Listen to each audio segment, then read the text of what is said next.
Pilot से बोली वीरांगनाएं, हमें गोली मार दीजिए। सचिन ने कहा पुलिस ने गलत किया, इस तरह का व्यवहार ठीक नहीं।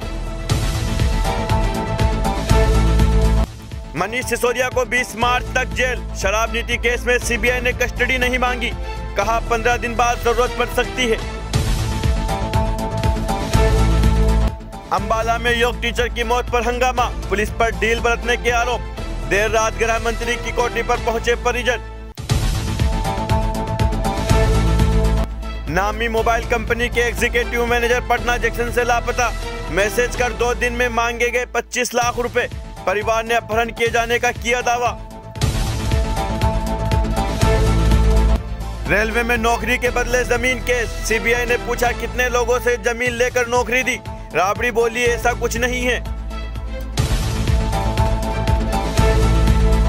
कीनिया में ड्रैगन का विरोध, चीन के कारोबारियों के खिलाफ सड़कों पर उतरे लोग, चाइनीज मस्ट गो के नारे लगाए।